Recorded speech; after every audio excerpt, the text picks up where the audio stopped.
ঐতিহ্যবাহী জনতা বাজার ওসমানিয়া নুরানি মাদ্রাসা ও এলাকার যুব সমাজ তারা আমাকে একটা স্লিপ দিয়েছেন। সেটা হচ্ছে এই, আগে ওদের আবদারটা আমি রক্ষা করি। আসসালামু আলাইকুম। এলাকার অনেক যুবক অবিবাহিত এবং যুবকরা অবিবাহিত থাকার কারণে অনেক ক্ষেত্রেই তারা অনৈতিক কাজে জড়িয়ে পড়ছে। সঠিক সময়ে যুবকদের বিয়ে করানোর জন্য অভিভাবকদের দৃষ্টি আকর্ষণ করে সচেতনতামূলক বয়ান করলে ভালো হয়। অনুরোধ ক্রমে যুব সমাজ। নাউজুবিল্লাহ পড়বেন নাকি আলহামদুলিল্লাহ পড়বেন? মাশাআল্লাহ, আপনারা সচেতন। ওরাও কিন্তু সচেতনতার জন্যই, যারা বাবা আছেন, মুরব্বী আছেন, আপনাদের কাছে সরাসরি আবেদন করেছেন। আপনার ছেলে কি চায়, আপনার নাতি কি চায়, এটা আপনাদের সামনে আজকে, যদিও আমার সামনে উপস্থিতি কম, কিন্তু মাইকের সাউন্ড কিন্তু হাজার হাজার মানুষ শুনতে পাচ্ছে, ঠিক কিনা বলেন? এই আবেদন করার পরেও, মনের কথা খুলে বলার পরেও যদি কোনো বাবা মনে করে যে সে খাওয়াবে কি, ওর বয়স 25 ওভার হয়ে গেছে, 30 ছাড়িয়ে গেছে, তবু যদি বিয়েটা না করান, অতঃপর যদি কোথাও কোনো অনৈতিক কাজে জড়ান, এর জন্য সে নিজেকে দায়ী মুক্ত করলো। দায়ীটা আপনি বাবা হিসাবে আপনার কাঁধের মধ্যে তুলে দিল। আরো আসতে বলেন, ঠিক না বে ঠিক? আমি আমার যুবক ভাইদের পক্ষে, যদি এই এলাকার কোনো তরুণ, এই এলাকার কোনো যুবক যে হুজুর বিয়ে করতে তো টাকা লাগবে, যদি সহযোগিতার প্রয়োজন হয়, আমি তোমাদের ভাই, আমি তোমাদের পাশে আছি ইনশাআল্লাহ। যা যা সহযোগিতা লাগবে আমি আছি ইনশাআল্লাহ। বিনা পয়সা বিয়ে পড়াই দেব, গাড়ি ভাড়াও দেওয়া লাগবে না। যদি বউরে কিছু দেওয়া লাগবে প্রয়োজনে, আমি সেটা সহযোগিতা করবো ইনশাআল্লাহ। আলহামদুলিল্লাহ। এই তো বিয়ের কথা বলছি, তারা মাহফিলে আইতেছে, দেখছেন নি? হুজুর আঙ্গ পক্ষের লোক। হ্যাঁ, এখন কিন্তু আস্তে আস্তে আসতেছে। জি, ওনারা কিন্তু খুব সুন্দর কথা লিখছেন। আপনারা কি এটার পক্ষে না বিপক্ষে? দেখছেন তারা কতটা কষ্টের মধ্যে দিন কাটাচ্ছে, ঠিক কিনা বলেন? সামনে এক শীত আসতেছে, সীমাহীন কষ্টের মাধ্যমে এই সময়টা পার করতে হবে। এই জন্য বাবাদের কাছে, বড় ভাইদের কাছে, মায়েদের কাছে অনুরোধ, আপনারা ওদেরকে তাড়াতাড়ি বিয়ের ব্যবস্থা করে দিবেন ইনশাআল্লাহ। মোবাইল একটার পিছনে দৈনিক যত টাকা খরচ হয়, ভালো জায়গায় যদি একটা বিয়ে করা দিতে পারেন, ও বউয়ের পিছনে কিন্তু এত টাকা খরচ হয় না, ঠিক না? বউয়ের জন্য কোনোদিন মাকে কোনো সন্তান খুন করে নাই যে আমার বউয়ের লিপস্টিক নাই এই জন্য, অথবা ক্রিম নাই, এটা কিনতে টাকা লাগবে, টাকা দাও, নাইলে তোমরা জবাই করে দিবে। কিন্তু মাদকের টাকার জন্য, নেশার টাকার জন্য, মোবাইলের এমবি কেনার জন্য মায়ের কাছ থেকে টাকা চেয়েছে, বাবার কাছ থেকে টাকা চেয়েছে, অতঃপর টাকা না দেওয়ার কারণে মাকে জবাই করেছে, বাবাকে জবাই করেছে। এমন ঘটনা বাংলাদেশে নাই? আছে না নাই? তাহলে একদিকে বিয়ে করালে দিনের একটা বিধান পূর্ণ হলো, অন্যদিকে আপনি আপনার সন্তান থেকে নিরাপদ থাকলেন, আরেকদিকে সে আপনার অনৈতিক কাজ থেকে বিরত থাকলো।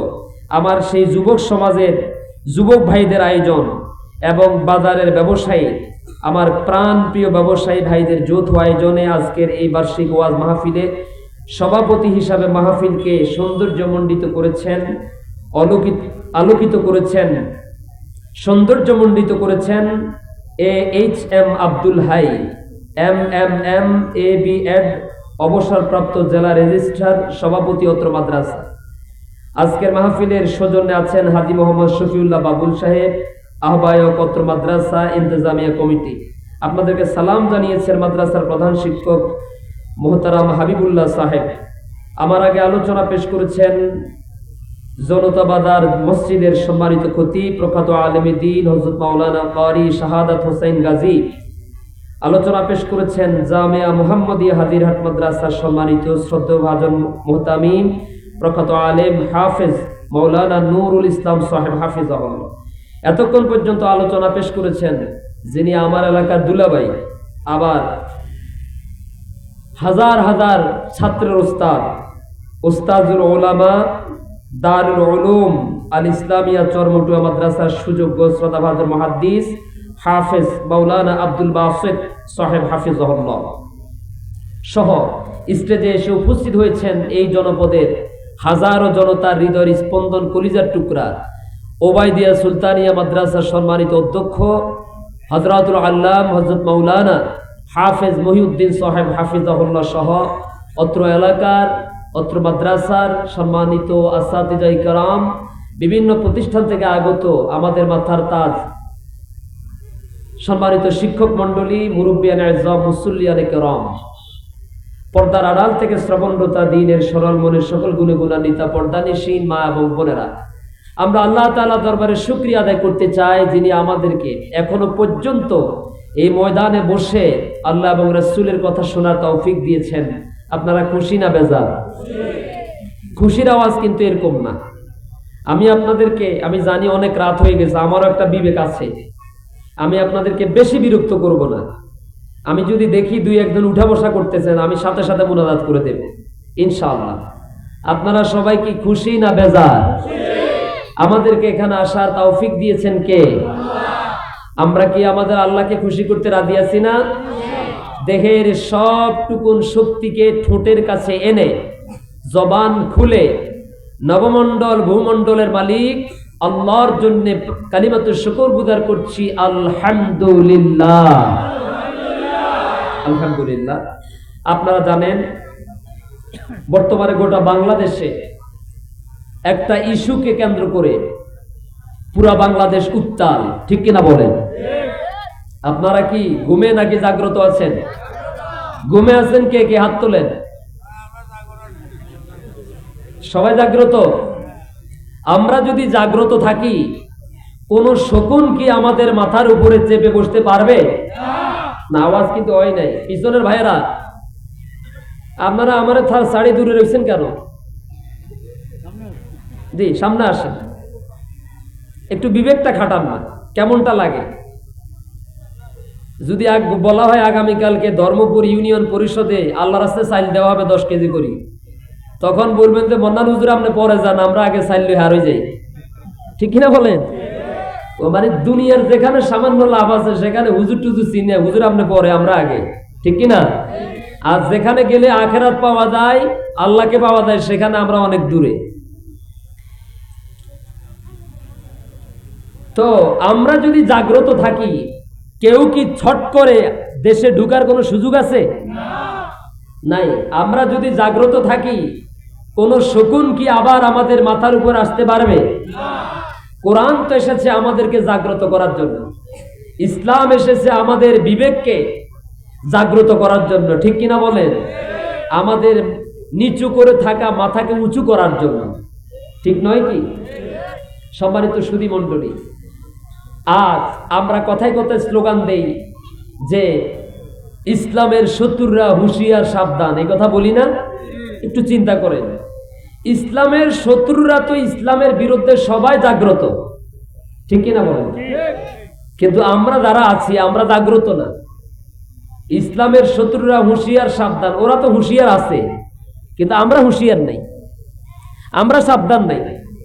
আমরা যদি জাগ্রত থাকতাম, আমরা যদি হুঁশিয়ার থাকতাম, তাহলে কিন্তু আমাদের ভাইকে ওরা দিনে দুপুরে যেই জায়গা দিয়ে, যে রাস্তা দিয়ে ইসলামে বাংলাদেশে প্রবেশ করেছে, সেই পথের মধ্যেই, ওই রাস্তার মধ্যে তারা আমাদের ভাইকে দিনে দুপুরে জবাই করে দিয়েছে, ঠিক কিনা বলেন? আমাদের আল্লামা বলে গিয়েছেন, যদি বাংলাদেশে ইসলামী বিপ্লব তৈরি হয়, তাহলে সর্বপ্রথম সেই বিপ্লব তৈরি হবে চট্টগ্রাম থেকে, ঠিক কিনা বলেন? আবার বন্ধুগণ, আমাদেরকে ঐক্যবদ্ধ হওয়া লাগবে। কি হওয়া লাগবে? ঐক্যবদ্ধ হওয়া লাগবে। এই যে আমার হাতের মধ্যে কয়টা আঙ্গুল আছে? আপনাদের হাতের মধ্যে 7টা আছে। কয়টা? 5টা। এই 5টা আঙ্গুল এখন এক একটা এক এক জায়গায়, ঠিক না? এখন যদি কেউ ইচ্ছে করে আমার এই আঙ্গুলটাকে এভাবে মুসুর দিয়ে ভেঙে ফেলতে পারবে সহজে, ঠিক না? পারবে কি না? কেউ যদি চেষ্টা করে আমার হাতকে পিছন থেকে আঙ্গুলটাকে এভাবে ভেঙে দিতে পারে, ঠিক না?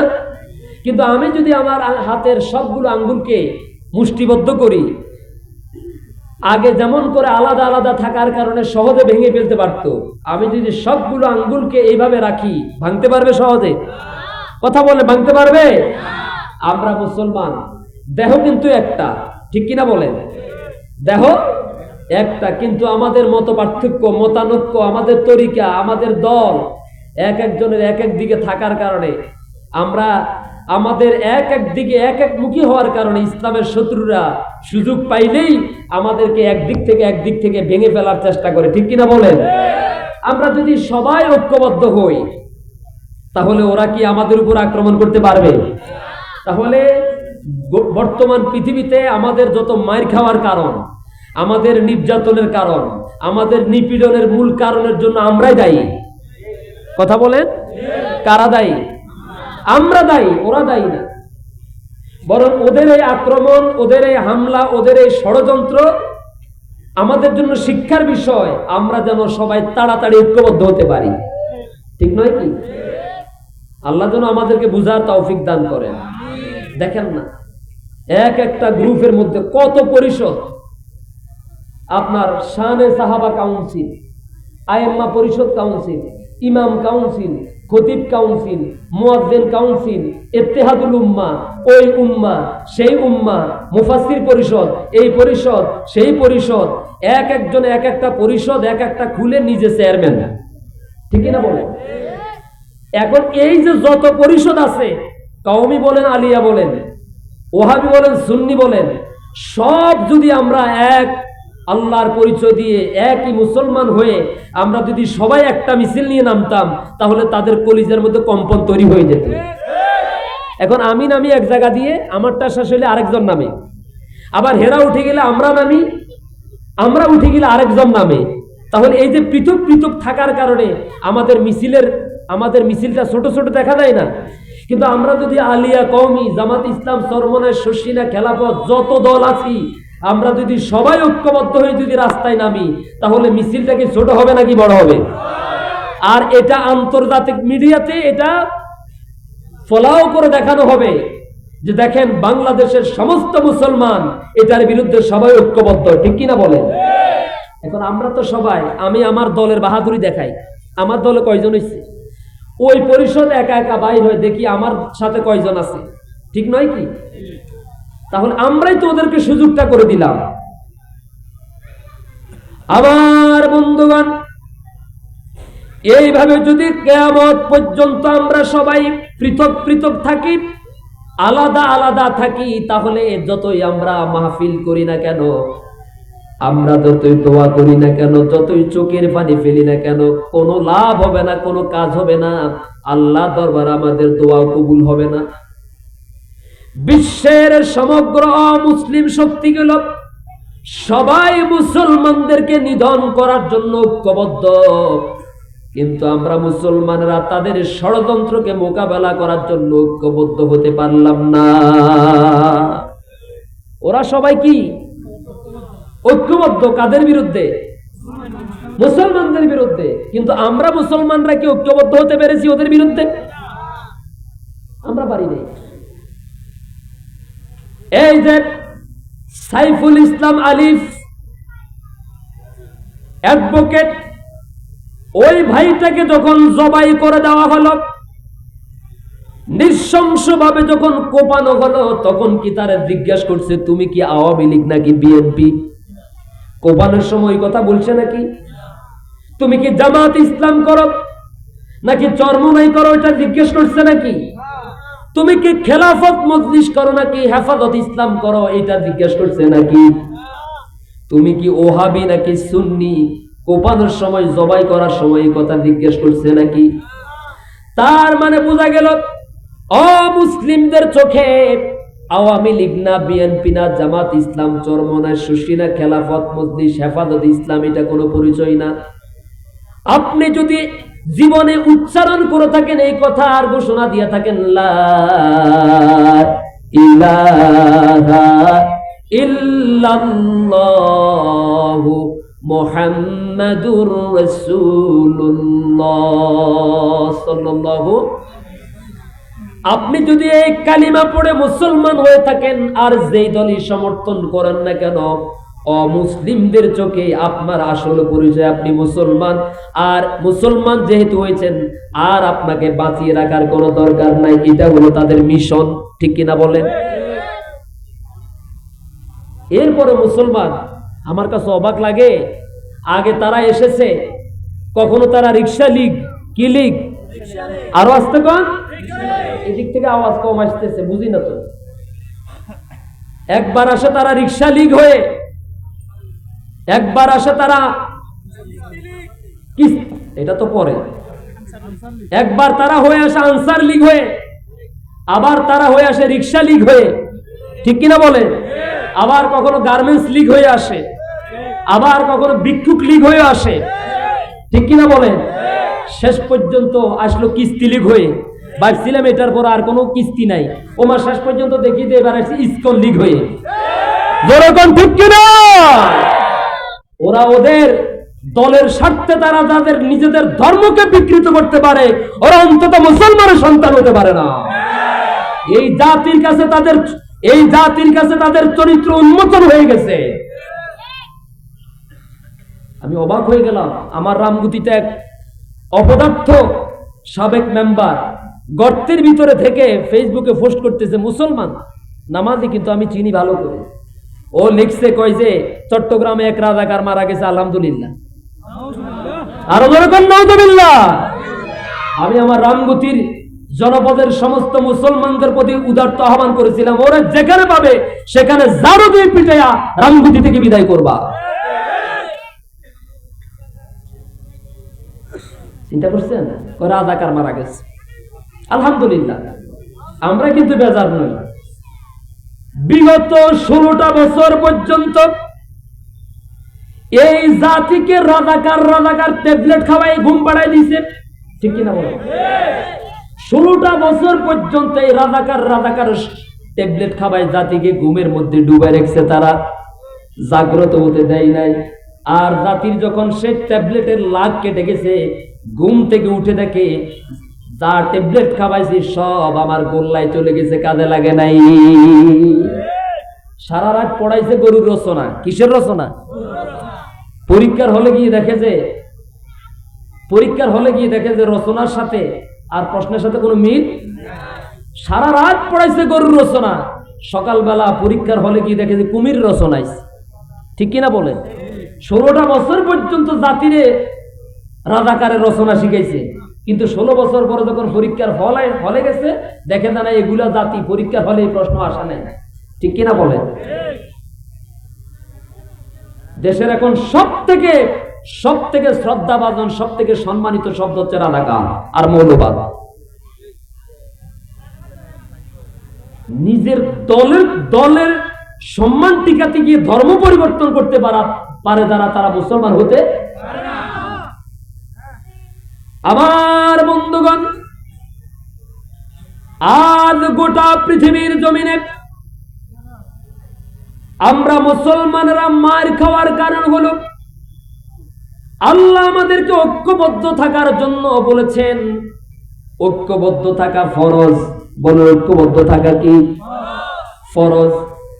আর এই ঐক্য থেকে যখন আলাদা হয়ে গেলাম, পরস্পর যখন পৃথক হয়ে গেলাম, বিচ্ছিন্ন হয়ে গেলাম, তখন ইসলামের শত্রুরা যারা দেখান যেই জায়গা দিয়ে পারে সেই জায়গা দিয়ে আক্রমণ করে কিনা বলেন?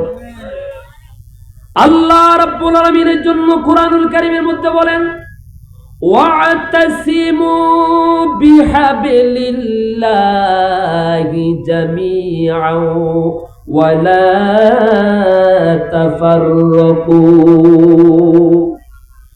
واعتصموا بحبل الله جميعا ولا تفرقوا। আল্লাহ বলছেন, তোমরা সংঘবদ্ধভাবে, শক্তভাবে, দৃঢ়ভাবে আল্লাহর রজ্জুকে মজবুতভাবে ধারণ করো। সুবহানাল্লাহ। এত আস্তে বলেন কেন? কথাটাকে মোল্লার নাকি আল্লাহ? আল্লাহ রাব্বুল আলামিন বলছেন, হে আমার বান্দারা, তোমরা সংঘবদ্ধভাবে আল্লাহর রজ্জুকে মজবুতভাবে ধারণ করো, দৃঢ়ভাবে আঁকড়ে ধারণ করো। ওয়ালা তাফাররাকু, তবে খবরদার বিচ্ছিন্ন হয়ে যায় না, পৃথক হয়ে যায় না। বিষয়টা খেয়াল করেন। আল্লাহ আয়াতে কারিমার শুরুতে আমাদেরকে ঐক্যবদ্ধ থাকার জন্য বলেছেন ওয়াতাসিমু, এটা আমরের সিগা।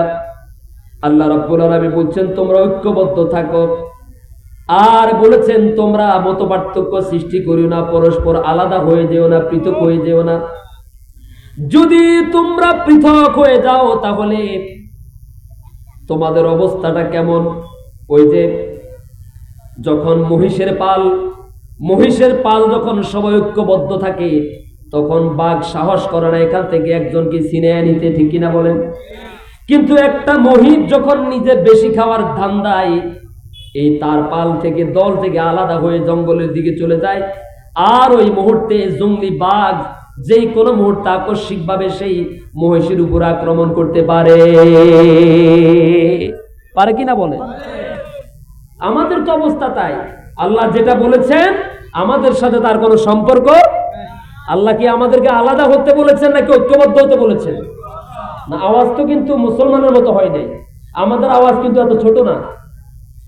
আল্লাহ কি আমাদেরকে ঐক্যবদ্ধ থাকতে বলেছেন নাকি পৃথক হতে বলেছেন? এখন কি আমরা পৃথক আছি নাকি ঐক্যবদ্ধ আছি? হ্যাঁ, আর এইভাবে যদি পৃথক থাকি, আলাদা আলাদা ভাবে গলায় ফাটাই ফেলবো, ইসলামের শত্রুরা হুঁশিয়ার, সাবধান। ওরা আড়াল থেকে মুস্কি মুস্কি হেসে বলবে বেটা আমরা তো এমনিতে সাবধান আছি, আমরা তো তোদের বিরুদ্ধে এমনিতে জাগরণ আছি, তোরা না ঘুমে। তোদের আল্লাহ তোদেরকে যে কথা বলছে ঐক্যবদ্ধ থাকার জন্য, তোরা তো এখন ঐক্যবদ্ধ নাই। তোদের বিচ্ছিন্নতার কারণেই আমরা সুযোগ নিতে পারতেছি সহজে, ঠিক কিনা বলেন? ওই যে চট্টগ্রামে তথাকথিত সুন্নি নামের সিন্নিখুরদের জায়গা, ঠিক কিনা বলেন? ওই সিন্নিখুরদের জায়গা হলো চট্টগ্রাম। এই যে চট্টগ্রামের মাটিতে একজন মুসলমানকে জবাই করা হলো, এখনো পর্যন্ত একটা সিন্নিখোর রাস্তায় নেমে একটা প্রতিবাদ পর্যন্ত করে না। এরা সুন্নি নয়, এরা মুনাফিক। তাহলে আমরা যতদিন পর্যন্ত পৃথক থাকবো, মায়েরও ততদিন পর্যন্ত খাওয়াই লাগবে। যতই মিছিল করবেন, যতই সমাবেশ করবেন, ওয়াজ করবেন, কোনো লাভ হবে না, বিশ্বাস করুন। আর আজকে থেকে ঐক্যবদ্ধ হন, ইনশাআল্লাহ মায়ের খাওয়ার সম্ভাবনা নাই। ওই যে বললাম আমার একটা আঙ্গুল আলাদা আলাদা দুর্বল, ঠিক কিনা বলেন? আপনি এটাকে এখন মোচড় দিয়ে ভেঙে ফেলতে পারবেন, কিন্তু আমি যখন আমার এই আলাদা থাকা আঙ্গুলটাকে যদি এই যে চারজন একত্র আছে ওই চারজনের সাথে যদি আমি মিলে যাই তাহলে কি সহজে ভাঙতে পারবে? আসুন না আমরা সবাই পৃথক না থেকে ঐক্যবদ্ধ হয়ে যায়, আমরা সবাই মজবুত হয়ে যায় সীসা ডালা প্রাচীরের মতো, তাহলে দুনিয়ার কোন শক্তি আমাদের উপরে বিজয় লাভ করতে পারবে না। ওয়াদা কার? আরো জোরে বলুন, ওয়াদা কার? আল্লাহ। আল্লাহ রাব্বুল আলামিন বলছেন واذكروا نعمة الله عليكم إذ كنتم أعداء فألف بين قلوبكم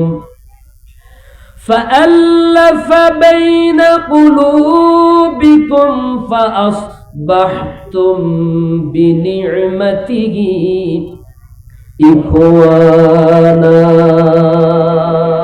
আল্লাহু আকবার। আল্লাহর কথা কতই না সুন্দর, কিচ্ছু বাদ নাই কোরআন শরীফে।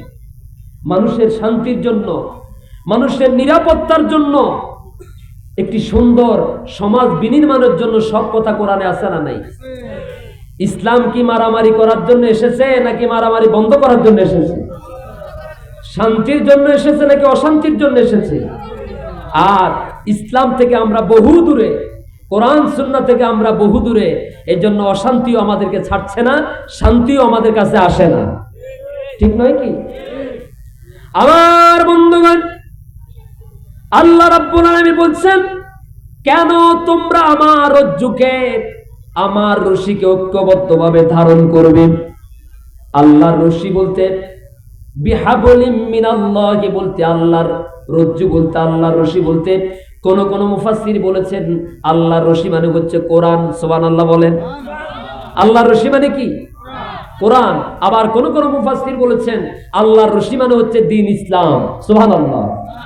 তোমরা সবাই ঐক্যবদ্ধভাবে ইসলামকে আঁকড়ে ধারণ করো, তোমরা সবাই ঐক্যবদ্ধভাবে কোরআনকে আঁকড়ে ধারণ করো। তোমাদের মুসলমানদের জন্য, তোমাদের ইমানদারদের জন্য 24 ঘন্টার মধ্যে 24টা সেকেন্ড ইসলামের অনুশাসনের বাইরে, কোরআনের তরিকার বাইরে দেওয়ার কোনো সুযোগ নাই, হারাম। কথা কি মোল্লার নাকি আল্লাহ? এত আসতে বলেন কেন? মোল্লার নাকি আল্লাহ? আল্লাহ কি আপনার 23 ঘন্টা খাওয়ান আর 1 ঘন্টা উপবাস রাখেন? বুঝাতে পারি না। আমার বন্ধুগণ, কেন আপনি 24 ঘন্টা আল্লাহর রজ্জুকে আঁকড়ে ধারণ করবেন, কোরআনকে অনুকরণ করবেন, সুন্নাতকে কেন মানবেন? তার কারণ হলো আল্লাহ রাব্বুল আলামিন তার রহমতের নজর, দয়ার নজর দিয়ে আপনার দিকে 24 ঘন্টায় তাকিয়ে আছেন। সুবহানাল্লাহ বলে। একটা মুহূর্তের জন্য যদি আল্লাহ রাব্বুল আলামিন আমাকে আপনাকে ভুলে থাকতেন, তাহলে আপনি তো দুনিয়াতে বাঁচতে পারতেন না। একটা মুহূর্তের জন্য যদি আল্লাহ রাব্বুল আলামিন দুনিয়ার উপর থেকে তার রহমতের নজর সরিয়ে ফেলতেন, তাহলে দুনিয়া টিকতো না। ঠিক কিনা বলেন? একটু মনোযোগ দেন। এরপরে দলের গোলামি করবেন, দলের সামসামি করবেন, দল বাঁচাতে গিয়ে, দলের কর্মী হতে গিয়ে, সমর্থক হতে গিয়ে ইসলামের সাথে বেয়াদবি করবেন না। আমার কাছে অবাক লাগে, ইসকন সাজার জন্য, কি সাজার জন্য? ইসকন সাজার জন্য নিজের মুসলমানের সন্তান নিজের হাতের মধ্যে লাল ফইটা বাঁধে। ঠিক কিনা বলেন? ইসকন সাজার জন্য মুসলমানের সন্তান তার কপালের মধ্যে ওগুলা লাগাই। ঠিক কিনা বলেন? ইসকন সাজার জন্য মুসলমানের সন্তান তার গায়ের মধ্যে লাল কাপড় জড়াই। ঠিক কিনা বলেন? অবাক লাগে। তবে আমি হতাশ হই না। আমি মনে করি গোটা বাংলাদেশের সমস্ত মানুষের কাছে এই দলটার চরিত্র প্রকাশ হয়ে যাচ্ছে। ঠিক কিনা বলেন? মানুষ তাদের ব্যাপারে সতর্ক হচ্ছে, সচেতন হচ্ছে, বোঝা যাচ্ছে এরা আসলে মুসলমান না। এই দলটা কোনো মুসলমানের দল হতে পারে না, কোনো মুসলমান এই দল করতে পারে না। যেরকম ঠিক কিনা? আমি আমার মসজিদে বলছি, মুসলমান কখনো আওয়ামী লীগ করতে পারে না। বিশ্বাস করুন, মুসলমান আওয়ামী লীগ করতে, এটা ইসকনের এই ঘটনা থেকে বুঝছি। ঠিক কিনা বলেন? ওরা ইসকনকে বাঁচাবার জন্য, আমি কথাটা এইভাবে বলি, এদের মাথা হইলো দিল্লিতে, লেজ হইলো চট্টগ্রামে। মাথা কোথায়? দিল্লিতে, লেজ কোথায়? চট্টগ্রামে। আপনি ওখানে মাথা রেখে এখানে যতই লেজ লড়াবেন কোনো লাভ হবে না। বরং আমরা ধৈর্যের সাথে বিগত 48 ঘন্টা যে ধৈর্যের মোকাবেলা বাংলার মুসলমান দিয়েছে, এর মাধ্যমে বোঝা যাচ্ছে আপনি যতই লেজ লড়াবেন আপনার লেজ মাঝখান থেকে কেটে ফেলা হবে, এরপর আপনার উদ্দেশ্য সফল হতে দেওয়া হবে না। রাজি আছেন মুসলমান? ওরা ইসকন লীগ, কি লীগ? জোরে বলুন, কি লীগ? এটা মুসলমানের দল না। কোন মুসলমান এই দল করতে পারে না। বরং ওদের প্রতিষ্ঠার সূচনা লগ্নে এটার নাম ছিল মুসলিম লীগ। ইসলামটা ওদের কাছে এতটাই অ্যালার্জি, ইসলামটা ওদের কাছে এতটাই আতঙ্ক লাগে, এই জন্য ওরা মুসলিম লীগ থেকে মুসলিম শব্দটা বাদ দিয়েছে। আমার বন্ধুগণ, আমরা সবাই কি মুসলমান নাকি অমুসলমান? আওয়াজ আসতে দিচ্ছেন, ঘটনা কি? মুরব্বী আমাদের কথা কন না। হ্যাঁ, আমি কিন্তু এরকম। আমরা সবাই কি? আমার এখানে কোন ইসকনের লোক আছে নাকি? ইসকন আছেন? কারা কারা হাত তোলেন? আল্লাহ হারাইছে না, একজনের মাথা খাই যাইছে। আচ্ছা দেখ, এখানে ইসকনের কেউ আছেন? ইসকনের ঠিকানা বাংলার জমিনে, ইসকনের ঠিকানা, ইসকনের ঠিকানা, ইসকনের কালো হাত আল্লাহ যেন কবুল করেন। যেরকম আমি, হ্যাঁ, কোন ইসকন যদি থাকে এলাকায়, ও যেন এলাকায় থাকতে না পারে, ওরে ওর মায়ের কাছে পাঠাই দিবেন। ঠিক কিনা বলেন? নানার কাছে চলে যা, নানার দেশে চলে যা। এদেশে থাকতে হলে ইসলাম নিয়ে থাকতে হবে, এদেশে বাঁচতে হলে কোরআন নিয়ে বাঁচতে হবে। ইসলামের বিরুদ্ধে, কোরআনের বিরুদ্ধে অবস্থান নিয়ে এই দেশে থাকতে পারবি না। আল্লাহর কথা, ওয়াতাসিমু বিহাবিলিল্লাহ। এদেশে যদি থাকতেই হয় আমার কোরআনকে মজবুত ভাবে ধারণ করে থাকবি। এদেশে যদি থাকতে হয় আমার ইসলামকে মজবুত ভাবে ধারণ করে থাকতে হবে, ঠিক কিনা বলেন?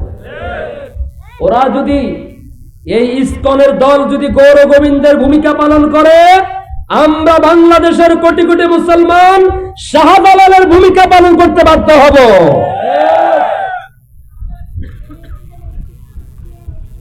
আমার বন্ধুগণ, ওয়াতাসিমু বিহাবলিল্লাহ, তোমরা সংঘবদ্ধভাবে মজবুতভাবে আল্লাহর রজ্জুকে অর্থাৎ ইসলামকে, কোরআনকে ধারণ করো, শক্তভাবে আঁকড়ে ধারণ করো। ইসলামকে যে যত দারুণভাবে, কোরআনকে যে ব্যক্তি যত মজবুতভাবে, শক্তভাবে, দৃঢ়ভাবে ধারণ করবে, ইসলামের সাথে যে ব্যক্তি যেভাবে ওতপ্রোতভাবে জড়িত থাকবে, সেই ব্যক্তির উপরে দুনিয়ার কোন শক্তি বিজয় লাভ করতে পারবে না। ওয়াদাকা কি সবাইকে ঐক্যবদ্ধ থাকবেন নাকি পৃথক থাকবেন? জোরে বলুন। আপনার প্রথম পরিচয় আপনি কোন রাজনৈতিক দলের কর্মী না, আপনার প্রথম পরিচয় আপনি কোন দলের নেতা না, আপনার প্রথম পরিচয় হচ্ছে আপনি মুসলমান। আমার সাথে একমত নাকি দ্বিমত?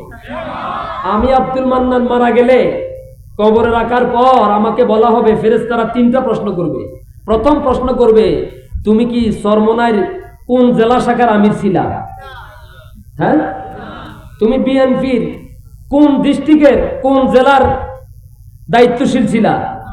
জামাত ইসলামের কোন ওয়ার্ডের আমির ছিলা? এটা জিজ্ঞেস করবে। প্রথম জিজ্ঞেস করবে কার সম্পর্কে? জোরে বলে। 3টা প্রশ্নের মধ্যে একটা প্রশ্ন কি আছে যে তুমি কোন দলের সমর্থক? তাহলে কোমরে 3টা প্রশ্নের মধ্যে একটা ওইটার ধারে কাছেও। তার মানে বোঝা গেছে আপনার প্রথম ঈমান ঠিক রাখা লাগবে, প্রথম আপনার ইসলাম ঠিক রাখা লাগবে, প্রথমে আপনার আমল ঠিক রাখা লাগবে, ঠিক কিনা বলেন? আর ওরা ওদের দল বাঁচাতে গিয়ে, দলের চাটুকারিতা করতে গিয়ে ওরা ওদের ঈমানকে বিক্রি করে দিয়ে ওরা ইসকনে সার্টিফিকেট লাগাইছে। এবার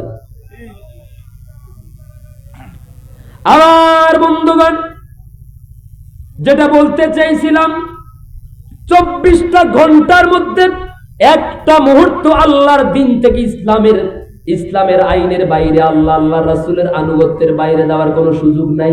আছে নাকি বলেন?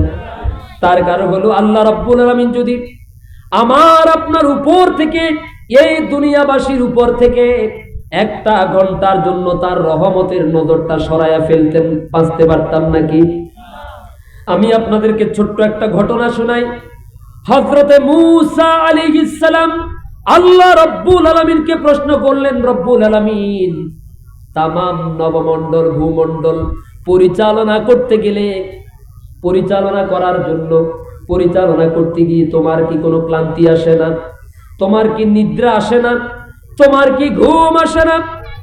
আল্লাহ রাব্বুল আলামিন মূসা আলাইহিস সালামের প্রশ্ন শুনে আল্লাহ তাআলা বললেন, মূসা রে, এই প্রশ্নের উত্তরটা দেওয়ার আগে তোমাকে একটু কাজ করা লাগবে। সেটা হলো এই, হাতের মধ্যে 1 মশক পানি নাও। মূসা আলাইহিস সালাম 1 মশক পানি নিলেন। আল্লাহ রাব্বুল আলামিন বললেন, পরবর্তী নির্দেশ না দেওয়া পর্যন্ত এটা নিয়ে দাঁড়িয়ে থাকো। মূসা আলাইহিস সালাম কিছু সময় দাঁড়িয়ে থাকার কারণে দেহের মধ্যে যখন ক্লান্তি ভাব চলে আসলো, চোখের মধ্যে নিদ্রা চলে আসলো, তন্দ্রা চলে আসলো, আর অমৃতে মনের অজান্তে হাত থেকে পড়ে পানির মশকটা পড়ে গেল, পানিটা পড়ে গেল। আল্লাহ রাব্বুল আলামিন বললেন, মূসা রে, সামান্য সময় 1 মশক পানি হাতের মধ্যে নিয়ে দাঁড়িয়ে থাকতে পারলে না, হাতের থেকে পানির মশকটা পড়ে গেল। ও মূসা, আমি আল্লাহ রাব্বুল আলামিন তামাম কুল কায়নাত নবমণ্ডল ভূমণ্ডল পরিচালনা করি, দেখাশোনা করি, পর্যবেক্ষণ করি। আর আমাকে যদি সামান্য সময়ের জন্য তন্দ্রা অথবা নিদ্রা স্পর্শ করত, তাহলে তামাম পৃথিবী মুহূর্তের মধ্যে লন্ডভন্ড হয়ে যেত। জোরে কন্যা সুবহানাল্লাহ। আল্লাহ রাব্বুল আলামিন কোরআনুল কারীমের সূরাতুল বাকারার ভিতর আয়াতুল কুরসির মধ্যে সে কথাটা চমৎকার করে বলছেন, আল্লাহু লা ইলাহা ইল্লা হুয়াল হাইয়ুল কাইয়্যুম। পড়েন সবাই, আল্লাহু লা ইলাহা ইল্লা লা তাখুযুহু সিনাতুন ওয়ালা নাওম লাহু মা ফিস সামাওয়াতি ওয়া মা ফিল আরদ লা তাখুযুহু সিনাতুন ওয়ালা নাওম। আল্লাহু আকবার বলেন। এই কোরআনুল কারীমের ভিতরে আল্লাহর যত পুরো 30 পারা কোরআনে আল্লাহর যত পরিচয় আছে, শুধু আয়াতুল কুরসির ভিতরে আল্লাহ তার সমস্ত পরিচয় তুলে ধরেছেন। সুবহানাল্লাহ। আল্লাহু লা ইলাহা ইল্লা হুয়াল হাইয়ুল কাইয়্যুম। আল্লাহ হচ্ছেন তিনি যিনি ছাড়া কোনো উপাস্য নাই, যিনি ছাড়া কোনো মালিক নাই, আইন দাতা নাই, বিধান দাতা নাই, হুকুম দাতা নাই। আছে নাকি বলেন? এত আস্তে বললেন কেন? এটা কিন্তু ঈমানের প্রশ্ন। এই জন্য অধিকাংশ মুসলমান ভুল করে জায়গা মতো গিয়ে, ঠিক কিনা বলেন? জায়গা মতো গিয়ে ভুল করে। নামাজে পড়ে ঠিকই, নামাজে ঠিকই আল্লাহর মানলো, স্বীকার করলো যে আল্লাহ নামাজের মধ্যে তুমি ছাড়া কোনো উপাস্য ইবাদত পাওয়ার, সেজদা পাওয়ার আর কোনো কারো যোগ্যতা অধিকার নাই। কিন্তু নামাজের বাহিরে গেলে এই কথা ঠিক থাকে না, ঠিক কিনা বলেন? আল্লাহ এই বান্দারা, এই জমিনের বাসিন্দারা আল্লাহ ছাড়া আর কারো আইন, কারো বিধান, কারো হুকুম মানা জায়েজ হারাম। কথা পরিষ্কার। আপনি আমি যে দেশে আছি, এই দেশের আইন কি আল্লাহ প্রদত্ত আইন নাকি ইংরেজদের রেখে যাওয়া আইন? আল্লাহর আইন। আমার এই দেশে যে আইন আছে, কোর্টে কাছারিতে, অফিস আদালতে, এই আইন কি আল্লাহর আইনে চলে নাকি ইংরেজদের রেখে যাওয়া আইনে চলে? তাহলে আমি আপনি মুসলমান হলেন কিভাবে? মুসলমান তো তাকেই বলে যে ব্যক্তি, ওই যে আল্লাহ তাআলা বলছেন ওয়াতাসিমু বিহাবিলিল্লাহ, তোমরা মজবুত ভাবে আমার ইসলামকে ধারণ করো। সুবহানাল্লাহ বলেন। তো আল্লাহ বলছেন আমার ইসলামের আইন মানো, আমার ইসলামের তরিকা মানো, ইসলামে আমি যে নিয়ম কানুন দিয়েছি সেটা মানো। ইসলাম হচ্ছে এক জায়গায়, আপনি মানতেছেন আরেক, আপনি মানছেন ইংরেজদের আইন, তাহলে কি মুসলমান হওয়া গেল?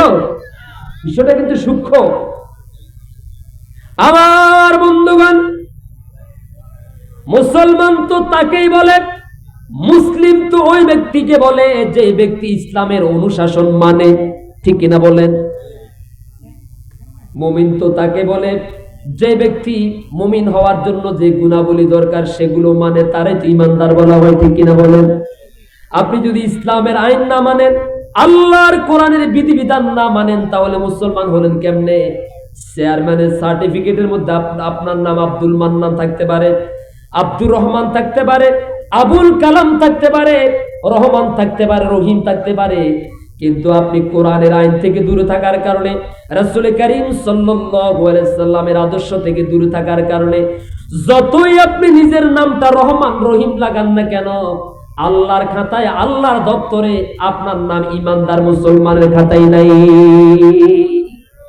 কথা কি বুঝতে কষ্ট হচ্ছে? মুসলমান হতে হলে কার বিধান মানা লাগবে? জোরে বলে। এই জন্য আগের আয়াতেই আল্লাহ নিজে ওয়াজ করে দিয়েছেন, ওয়াজ কিন্তু আমার না। ইয়া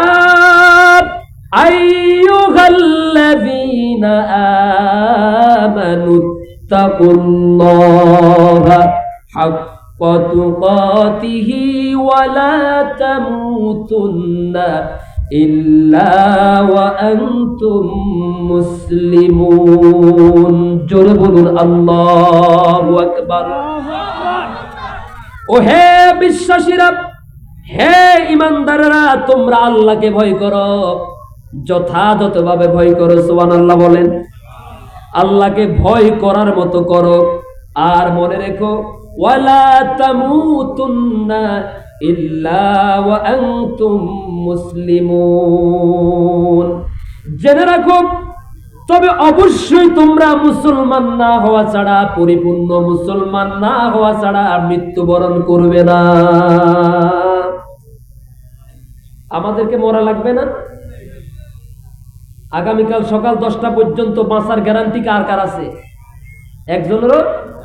যেই কোনো মরতে পারি, তো মরা তো নিশ্চিত, এটা তো আল্লাহ জানেন, আমরাও কথা কেন? মৃত্যু নিশ্চিত, এটা আমরাও জানি, আল্লাহ। কিন্তু এরপর আল্লাহ বলছেন ওয়ালা তামুতুন্না,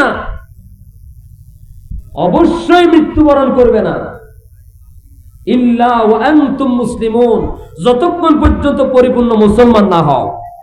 এখন পরিপূর্ণ মুসলমান হতে হলে পরিপূর্ণ কিতাব মানা লাগবে। কি আমার কথা কি বুঝা যায়?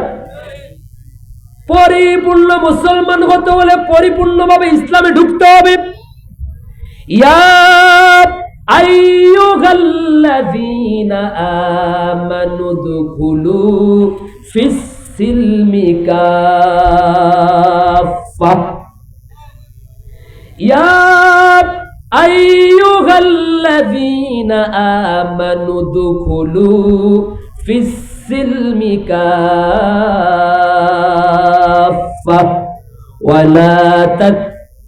ওয়ালা তাত্তাবিউ খুতুওয়াতিশ শাইতান ইন্নাহু লাকুম আদুউম মুবিন। কথাটা কি মোল্লার নাকি আল্লাহর? কথাটা কি প্রয়োজনীয় নাকি অপ্রয়োজনীয়?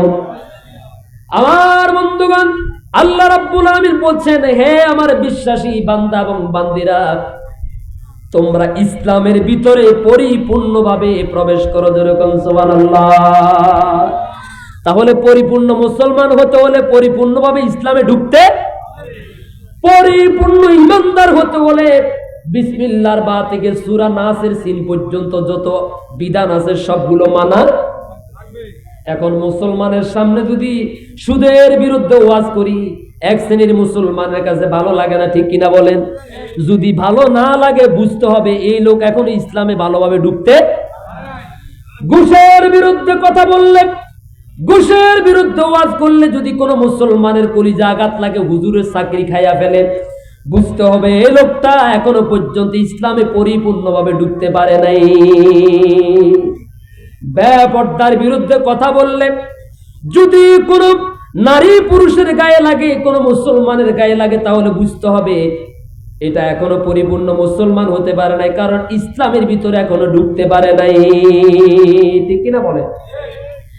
যদি ওয়াজ করি এই জমিন আল্লাহর, আসমান সমূহ আল্লাহর, পাহাড় পর্বত আল্লাহর, নদ নদী খাল বিল সমুদ্র মহাসমুদ্র সব আল্লাহর, অক্সিজেন আল্লাহর, গাছ গাছালি আল্লাহর, সূর্য আল্লাহর, চন্দ্র আল্লাহর।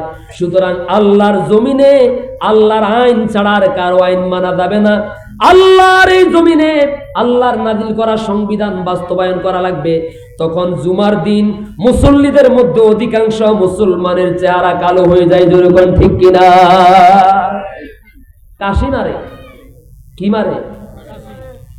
মসজিদের কোণা থেকে সেক্রেটারি সাহেব কাশি মারে, হুজুর আমি যে মসজিদে আছি আপনি কি জানেন না? আমি যে মসজিদের সেক্রেটারি, কোন দল করি আপনি জানেন না? আমার দল ধর্মনিরপেক্ষ মতবাদ সমর্থন করে, আমার দল জাতীয়তাবাদ সমর্থন করে, আমার দল সমাজতন্ত্র সমর্থন করে। সুতরাং আপনি আমার চোখের দিকে তাকিয়ে আপনার কত বড় দুঃসাহস, আল্লাহর জমিনে আল্লাহর কোরআনের আইন বাস্তবায়ন করার কথা বলতেছেন, চাকরিতে থাকবে না, এটা কি আপনি জানেন? আছে না নাই?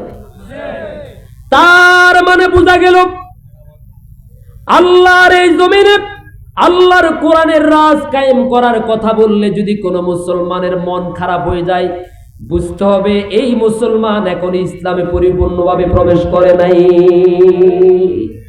আপনারা কি একমত নাকি দ্বিমত? কোন ইসলামের কথা, কোরআনের কথা, সুন্নতের ওয়াজ করলে কোন মুসলমানের মন কি খারাপ হতে পারে? না, কখনোই না। যদি কারো খারাপ হয়, যদি কারো মুখ কালো হয়ে যায়, বুঝতে হবে উনি এখনো পরিপূর্ণভাবে ইসলামে প্রবেশ করতে পারে নাই। আমার ভাইয়েরা, আমরা নোয়াখালী থেকে ঢাকায় যাব, যাওয়ার সময় প্রাইভেটে উঠলাম। প্রাইভেটে উঠার পর এই প্রচন্ড ঠান্ডার ভিতরে আমি আমার পুরা মাথা পুরা বডিটাকে গাড়ির ভিতরে রাখলাম, আর হাত একটা প্রাইভেটের বাহিরে রাখলাম, এভাবে ধরে রাখলাম। যে কোনো মুহূর্তে ঢাকা পর্যন্ত যাওয়ার অপেক্ষা করা লাগবে না। হয়তো কপাল যদি খারাপ হয় 2-3 কিলোমিটারের ভিতরে আমার এই হাত দেহ থেকে আলাদা হয়ে যেতে পারে, ঠিক কিনা বলেন? কারণ আমি পরিপূর্ণভাবে গাড়ির ভিতরে ঢুকি নাই, ঠিক নয় কি? আবার কুমিল্লা বিশ্ব রোডে উঠার পর বাস, অনেক বড় হিমাচল গাড়ি, লাল সবুজ গাড়ি, 21 এক্সপ্রেস, জোনাকি গাড়ি, অনেক বড় গাড়ি, আপনি পুরা গাড়ির ভিতরে আপনার পুরা দেহটা ঢুকে দিলেন, মাথাটা বাইরে রাখলেন। বিশ্ব রোডে উঠার পর বেশি দেরি হবে না, মাত্র কয়েক সেকেন্ডের মধ্যে আপনার দেহ থেকে মাথাটা আলাদা হয়ে যাওয়ার সম্ভাবনা। কেন? আপনি পরিপূর্ণভাবে গাড়ির ভিতরে প্রবেশ করেন নাই, ঠিক কিনা বলেন? আচ্ছা, গোসল করার জন্য যখন পুকুরে নামেন, যতই ঠান্ডা লাগুক, যতই শীত লাগুক, আজ পর্যন্ত কোনো পাগল দেখছেন যে এই পর্যন্ত ভালো করে একেবারে এই সাবান দিয়ে ধৌত করে উন্নত মানের রুমাল দিয়ে তার গায়ে থেকে পানি টেনে নেয়, এই মাথার অংশটা শুকনা রাখে? এরকম পাগল দেখছেন কখনো? রাখে না কেন? কারণ যদি কিছু অংশ যদি সে শুকনা রাখে তাহলে তার গোসলটা পরিপূর্ণ হবে না।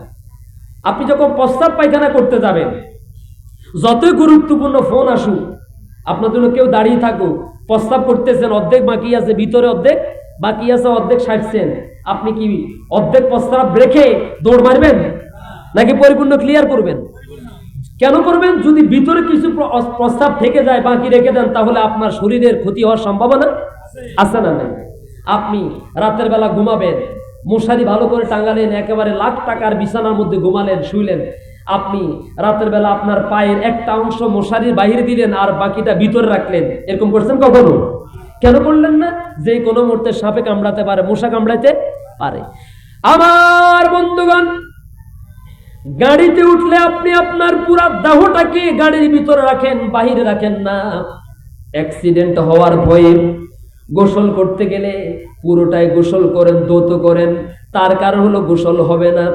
আপনি মশারির ভিতরে ঢুকলে পরিপূর্ণভাবে ঢুকেন, না হলে সাপ আপনাকে কামড়াবার সম্ভাবনা আছে। আপনি প্রস্রাব করতে গেলে পরিপূর্ণ করেন, না হইলে আপনার শরীরের মধ্যে ক্ষতির সম্ভাবনা থাকতে পারে।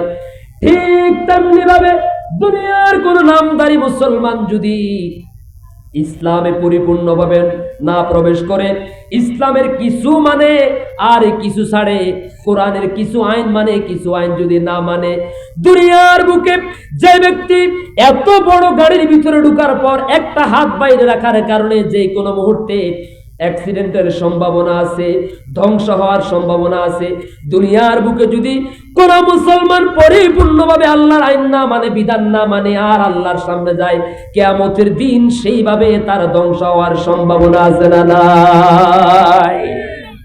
সে দুনিয়াতেও ক্ষতিগ্রস্ত, আখিরাতেও। আর সে মুনাফিক তো, আল্লাহরও সেজদা দিছে, আব্বারও সেজদা দিছে। মাঝে মাঝে কিছু ভাইরে জিজ্ঞেস করি, ভাই তোমারে দেখি মাঝে মাঝে বাস ভাড়া করে ওখানে কি সেজদা দাও, ঘটনাটা কি? আমি আজকে সকালবেলা দেখছি ওই যে বন্ড গিয়াসউদ্দিন তাহিরি, ওরে দেখলাম যে ওর মুরিদেরা সেজদা দেয় সরাসরি, আজকে সকালবেলা দেখছি। দেখছেন না? আজকে সকালবেলা দেখছি ওর মুরিদেরা ওরে পায়ের মধ্যে সেজদা দেয়। আল্লাহ ছাড়া কাউকে সেজদা করা কি জায়েজ আছে? না। তো জিজ্ঞেস করি, ভাই ঘটনা কি? আব্বারও সেজদা দাও, আবার আল্লাহরও সেজদা দাও। হুজুর সব জায়গায় সেজদা দিয়ে রাখি, কিয়ামতের দিন যেটাই কাজে লাগবে। তো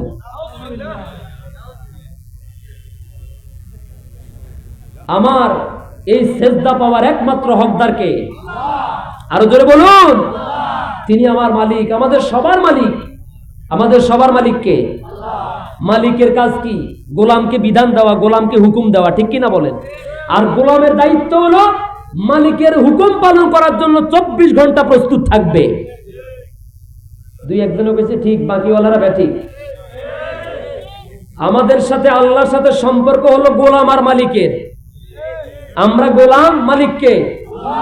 মালিকের কাজ কি? অর্ডার করা। এই তো মালিকের কাজ কি? আদেশ দেওয়া, হুকুম দেওয়া। আর গোলামের কাজ কি? পালন করা। বুঝতে পেরেছেন তো?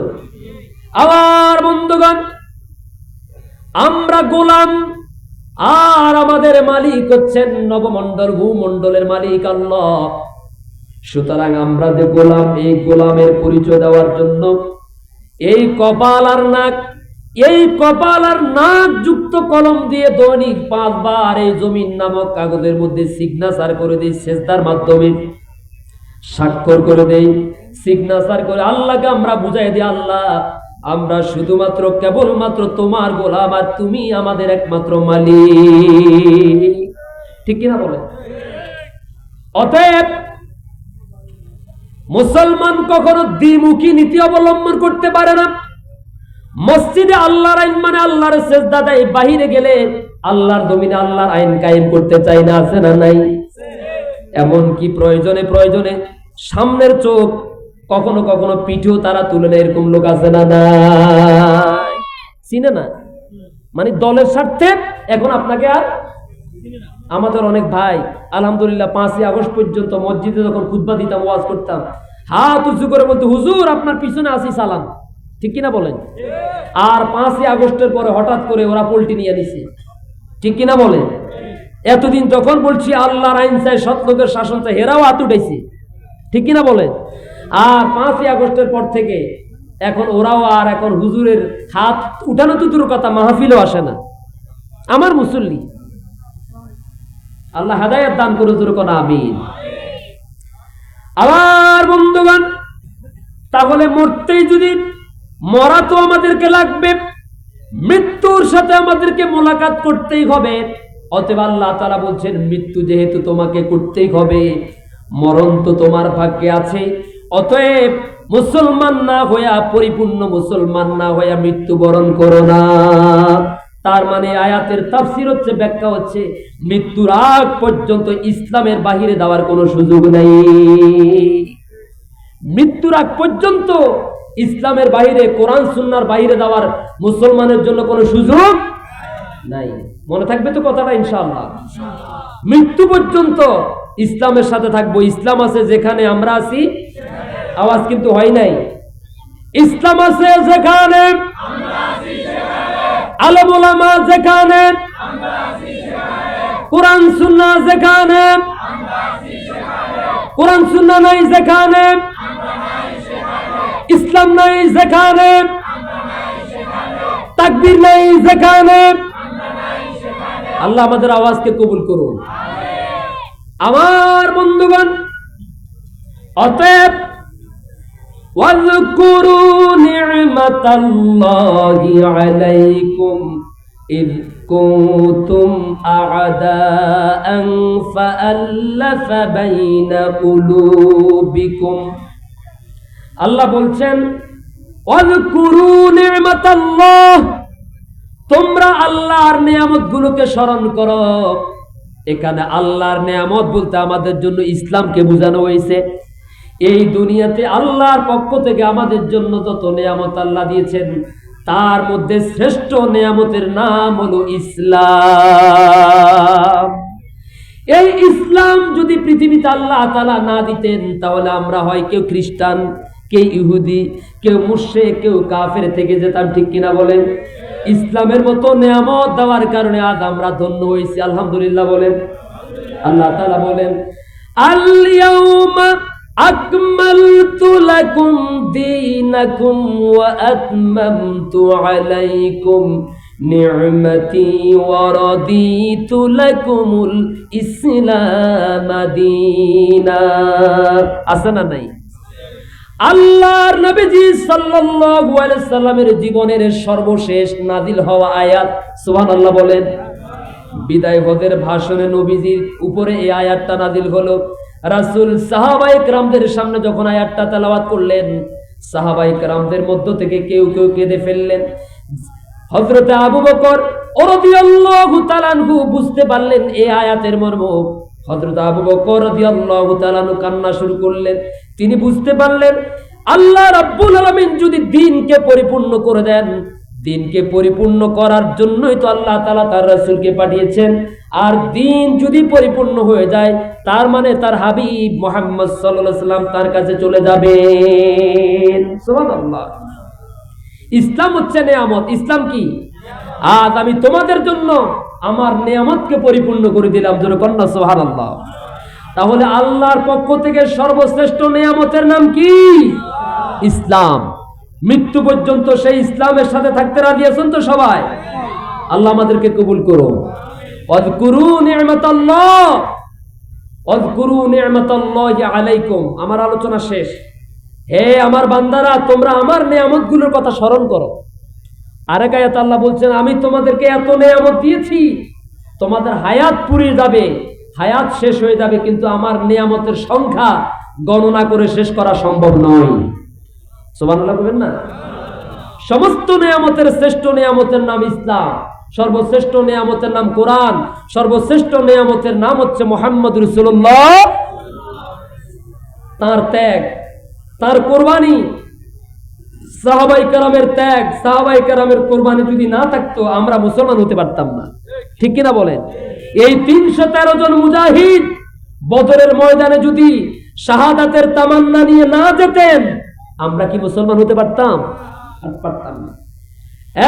1000 বাহিনী, 700 মুসলমান মুজাহিদ, 3000 অস্ত্রধারী কাফেরের বিরুদ্ধে যদি লড়াই করার ইচ্ছা না রাখতেন, শহীদ হওয়ার তামান্না যদি বুকের মধ্যে ধারণ না করতেন, আমরা আজকে কেউ নিজেকে মুসলমান হিসেবে হয়তো পরিচয় দিতে পারতাম না। ঠিক কিনা বলেন? এই ইসলাম, যে ইসলাম থেকে আজ মুসলমানেরা দূরে, যে ইসলামের কথা বললে মুসলমানের গায়ের মধ্যে চুলকানি উঠে, যে কোরআনের আইনের কথা বললে, আল্লাহর জমিনে আল্লাহর বিধান প্রতিষ্ঠার কথা বললে, সংসদে আল্লাহর আইন কায়েমের কথা বললে অধিকাংশ মুসলমানের মুখ বাজার হয়ে যায়, কলিজার মধ্যে আঘাত লাগে। লাগে কিনা বলেন? এরা কি ওই ইতিহাস জানে না? এরা কি ওই ইতিহাস পড়ে না? ওরা কি ওই করুণ করুণ কুরবানির কথা কি জানে না? এই ইসলামের জন্য, কোরআনের জন্য, আল্লাহর জমিনে আল্লাহর বিধান প্রতিষ্ঠা করার জন্য আমার নবীর সাহাবায়ে কেরাম বদরের ময়দানে শাহাদাত বরণ করেছে। ঠিক কিনা বলেন? আজ এই মুসলমান ইসলাম থেকে দূরে, আল্লাহর কোরআন থেকে দূরে। অতএব কিয়ামতের দিন সাহাবায়ে কেরাম যদি এদের বিরুদ্ধে নালিশ করেন, যে ইসলামের জন্য, যে কোরআনের জন্য আমরা জীবন দিয়েছি, শহীদ হয়েছি, রক্ত দিয়েছি, ঘর বাড়ি ছেড়েছি, হিজরত করেছি, লড়াই করেছি, সেই ইসলাম তোমরা কতদূর পর্যন্ত পালন করেছো? জবাব দাও। ঠিক কিনা বলেন? সম্মানিত ভাইয়েরা আমার, ওয়াজকুরু নি'মাতাল্লাহি আলাইকুম, তোমরা আল্লাহর নিয়ামত গুলোর কথা স্মরণ করো। তার কারণ হলো ইয কুনতুম আ'দা, আল্লাহ রাব্বুল আলামিন বলছেন, ওয়াজকুরু নি'মাতাল্লাহি আলাইকুম ইয কুনতুম আ'দাআন ফাআল্লাফা বাইনা কুলুবিকুম ফাআসবাহতুম বিনি'মাতিহি ইখওয়ানা।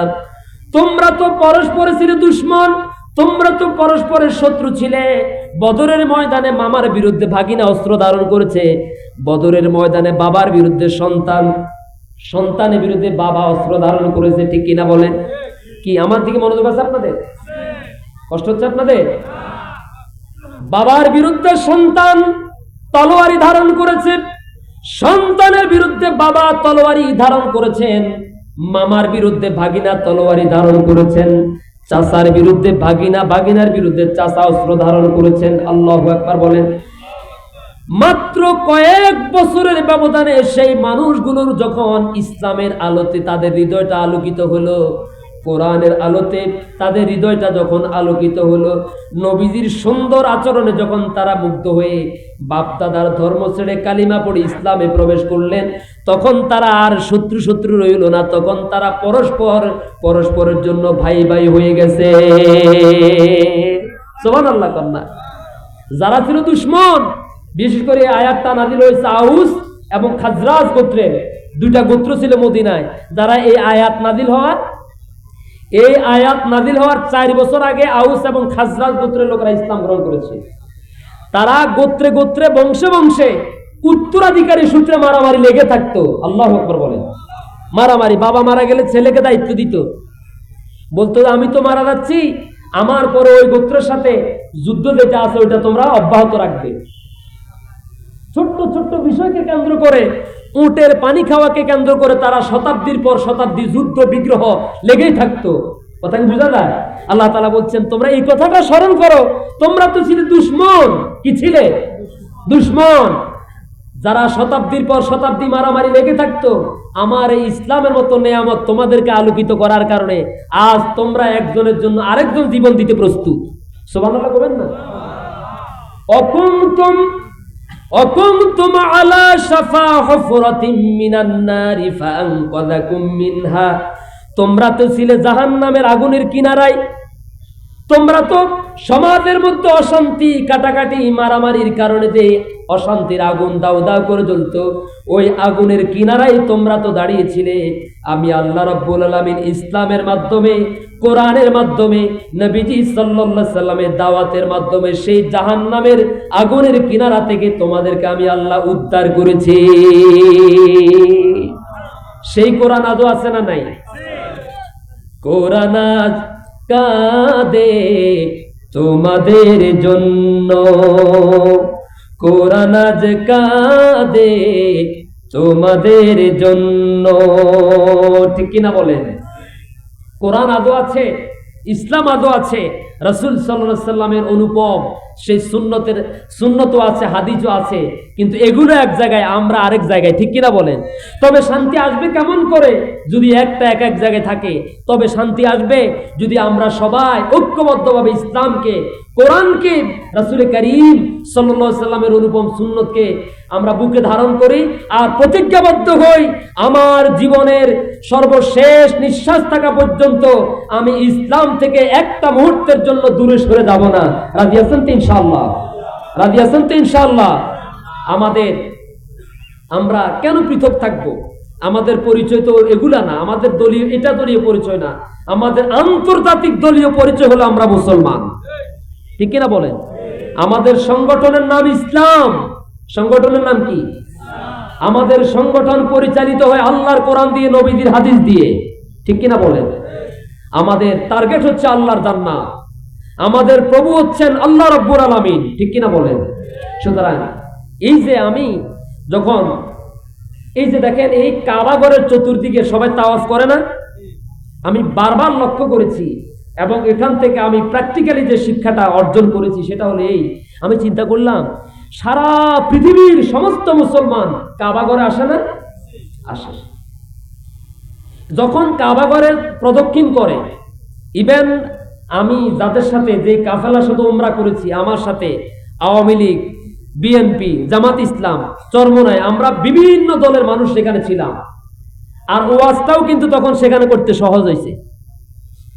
যারা বামপন্থী, দুনিয়াতে যারা বলে আমরা বামপন্থী, আমরা বাম দল, আপনারা কি বাম দল নাকি ডান দল? জোরে বলেন। আমরা ডান দল, ডানপন্থী। কোন পন্থী? ডানপন্থী। এই যে কাবাঘর, এই যে তাওয়াফ করতেছে, একবার না দুইবার না কয়বার? 7 বার তাওয়াফ করে। একবার যদি কম হয় তাওয়াফ কি হবে? হবে না। বিষয়টা খেয়াল করুন। এই তাওয়াফটা আপনাকে কি শিক্ষা দেয়? এই তাওয়াফ আপনাকে, এই কাবাঘর, এই বাইতুল্লাহ আপনাকে ঐক্যের শিক্ষা দেয়। কাবাঘর কি শিক্ষা দেয়? এই যে ঘুরতেছেন এই কাবাঘরকে কেন্দ্র করে, তার মানে আল্লাহ বুঝাতে চাইছেন, হে মালিক, আল্লাহ বুঝাতে যাচ্ছেন, হে গোলাম, তোমরা যেভাবে আমার ঘরকে কেন্দ্র করে চতুর্পাশে ঘুরো, গোটা নবমণ্ডল, ভূমণ্ডলের সকল সৃষ্টি আমি আল্লাহকে কেন্দ্র করে এইভাবে তাওয়াফ করে, এইভাবে ঘুরে। সুবহানাল্লাহ। আর তোমরা এখান থেকে আরেকটা শিক্ষা নাও, তোমাদের দলীয় কোনো, তোমাদের দেশীয় সামাজিক কোনো পরিচয় নাই, তোমাদের পরিচয় হচ্ছে এই কাবাঘরের মালিক যিনি আল্লাহ, তোমরা সকলে এই একই আল্লাহর গোলাম। ঠিক কিনা বলে? অতএব কাবাঘর তাওয়াফ করার পরে আরেকজনের গোলামি করিও না, এই কাবাঘরের মালিকেরই গোলামি করবা। এটা আল্লাহ আপনাকে হাতে কলমে শিক্ষা দিচ্ছেন, একবার, দুইবার না 7 বার। কয়বার? কিন্তু ওখান থেকে এতবার আবার বাহাদুরিকে, হুজুর একেবারে আজকে 3 বার তাওয়াফ করছি। ঠিক কিনা বলেন? আমি আজকে 3 বার তাওয়াফ করছি, কিন্তু ওখান থেকে আসার পরে দেখা যাচ্ছে না তাওয়াফ সব প্লেনে এয়ারপোর্টে আসার আগে আগে ওখানে সব জমা দিয়েছে। কথা বল না কেন? সে কি শিখলো? এই যে সে জাবালে নূর, জাবালে সুর, সে যে তায়েফের ময়দান দেখলো, কি শিখলো? সে যে উহুদের ময়দান দেখলো, কি শিখলো? সে যে বদরের ময়দান দেখলো, কি শিখলো? সে যে খাইবার দেখলো, কি শিখলো? এই যে এত বিষয়গুলো সে দেখলো, এখান থেকে তো সে কিছুই বাংলাদেশে নিয়ে আসতে পারলো না। ঠিক কিনা বলেন? সম্মানিত সুধী মণ্ডলী, আমাদের পরিচয় হচ্ছে আমরা এক আল্লাহর গোলাম, ঠিক কিনা বলেন? আমাদের প্রভু এক, এক নবীর উম্মত, জীবন বিধান এক, ওই শিবানী কোরআন। তবে কেন এক নও হে মুসলমান, এক হও করে আহ্বান। তবে কেন এক নও হে মুসলমান, এক হও করে আহ্বান। বাইতুল্লাহ এক, মদিনা শরীফ এক, নাকি দুইটা? জোরে বলেন, বাইতুল্লাহ শরীফ কয়টা? বাইতুল্লাহ এক, মদিনা শরীফ এক, উহুদ পাহাড় এক, বদরের মাঠ এক। একটা তো জীবন আর মরণ তো একবার, একটা তো জীবন আর মরণ তো একবার। সকলের তরে আছে একই স্থান।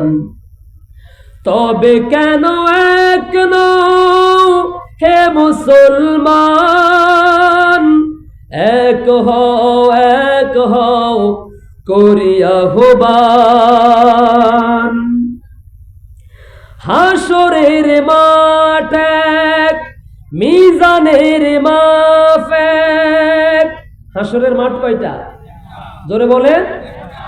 হাসরের মাঠ এক, মিজানের মাপ এক, লাউহে মাহফুজ এক, ফুল সিরাত এক।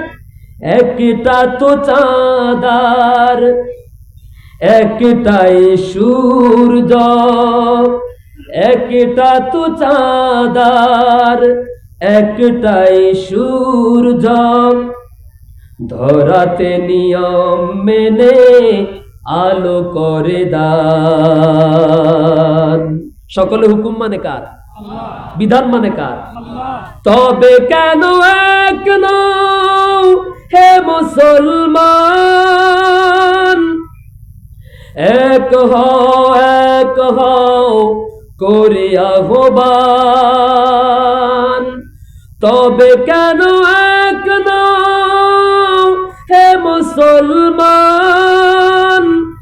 এক হও করি আহ্বান। জোরে বলি আমিন। এই পৃথিবীর সব মাখলুক হুকুম মানে বিধান মানে কার? সব জায়গায় হুকুম মানে আল্লাহর। এই জন্য তারা সবাই শান্তিতে আছে। এক জায়গায় ভেজাল, এক জায়গায় অশান্তি, সেটা হলো এই পৃথিবীর মানুষের মধ্যে, ঠিক কিনা বলে? তার কারণ ওই যে এতক্ষণ পর্যন্ত আমি যা বলেছি, ইসলাম এক জায়গায়, কোরআন এক জায়গায়, সুন্নত এক জায়গায়, আমরা আরেক জায়গায়, ঠিক কিনা বলে? এই জন্য অশান্তি। আমরা কি অশান্তি দূর করতে রাজি আছি? মারামারি কাটাকাটি দূর করতে রাজি আছি?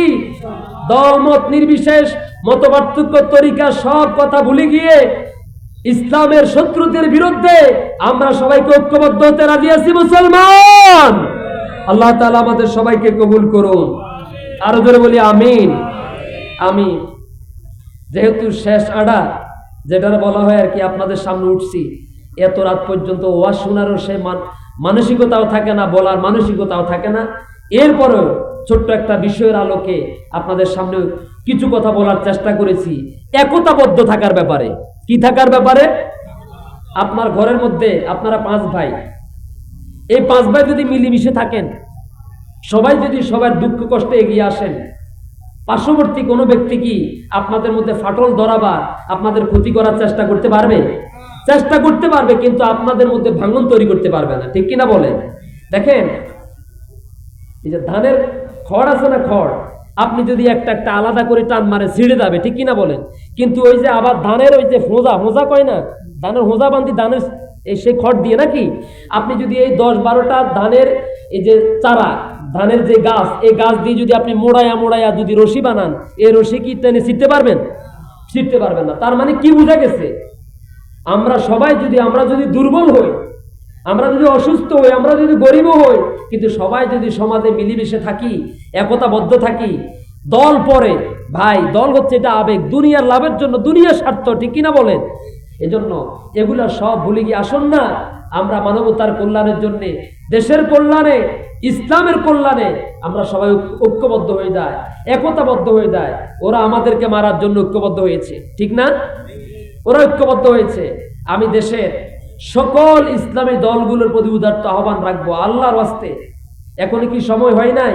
এর থেকে উত্তম শিক্ষা আর কি হতে পারে? যে চট্টগ্রাম থেকে ইসলামের দাওয়া শুরু হয়েছে, সেই চট্টগ্রামেই এই হাতে গোনা কয়েকজন ইসকনের এত বড় দুঃসাহস হয় কি করে? তারা দিনে দুপুরে আমাদের একজন ভাইকে জবাই করে দিয়েছে। এরপরেও যদি আমরা ঐক্যবদ্ধ না হই, তাহলে কিয়ামত পর্যন্ত আর ঐক্যবদ্ধ হওয়ার কোনো সম্ভাবনা দেখি না, ঠিক কিনা বলেন? আল্লাহ তাআলা এদেশের সকল ইসলামী দলগুলোকে, সকল আলেমদেরকে এই নফল, তারপরে এই যে মানে ঐচ্ছিক যে বিষয়গুলো নিয়ে যে মতপার্থক্য আছে, এগুলো যেন অন্তত দ্বীনের কল্যাণে, জাতির বৃহৎ স্বার্থে যেন এগুলো ভুলে গিয়ে সবাই যেন ঐক্যবদ্ধ থাকতে পারি। আল্লাহ আমাদের সবাইকে তৌফিক দান করুন বলি আমিন। আপনারা যে সমাজে আছেন, আপনাদের কাছে আমার মেসেজ থেকে গেল, আল্লাহর রাস্তায় সমাজে মারামারি করবেন না, কাটাকাটি করবেন না, ঝগড়া করবেন না। ভাই, আজকে আপনি যার গালের মধ্যে একটা চট দিয়ে গেলেন, ক্ষমতার দাপটে একটা ধাক্কা দিয়ে গেলেন, একটা লাথি দিয়ে গেলেন, একটা বাড়ি মারলেন, এখান থেকে গিয়েই হয়তো আপনার মৌত হয়ে গেছে, আপনি মরণ হয়ে গেছে, ঠিক কিনা বলেন? কিন্তু যারা আপনি একটা লাথি দিচ্ছেন, একটা কষ্ট দিচ্ছেন, তার কাছ থেকে আপনি ক্ষমা চাওয়ার সুযোগ পান নাই, ঠিক কিনা বলেন? এই যে মুসলমানের অন্তরে আঘাত দিলেন, একজন ইমানদারের মনের মধ্যে ব্যথা দিলেন, এই ব্যথাটা কিন্তু আপনার জন্য কবরের মধ্যে অভিশাপ হিসাবে কাজে লাগবে, ঠিক কিনা বলে? এই জন্য প্রত্যেকটা মুসলমানের, আমার ইসলামের শিক্ষা হলো, আমার নবীজির শিক্ষা হলো, মুসলমানকে দেখা মাত্রই সুন্দর করে একটা সালাম দাও, আসসালাম। আপনাকে যদি সে খারাপও জানে, সালাম দিলে কিন্তু আস্তে আস্তে তার মন থেকে আপনার জন্য যে বিদ্বেষ ছিল, এটা কিন্তু শেষ হয়ে যাবে, ঠিক কিনা বলে? যেই মানুষটা আপনাকে সব থেকে খারাপ জানতো, সেই মানুষটা আপনার জন্য জীবন দিতেও প্রস্তুত হয়ে যাবে, যাবে না? আসুন না আমরা সমাজটাকে একটা সুন্দর দ্বীনি পরিবেশের মাধ্যমে, যেই সমাজটার মধ্যে থাকবে আল্লাহ এবং আল্লাহ রাসূলের আইন, ঠিক কিনা বলেন? যেই সমাজের সংবিধান হবে আল কোরআন, যেই সমাজের তরিকা হবে মুহাম্মদ সাল্লাল্লাহু আলাইহি ওয়াসাল্লামের তরিকা, মানতে রাজি আছেন তো ইনশাআল্লাহ?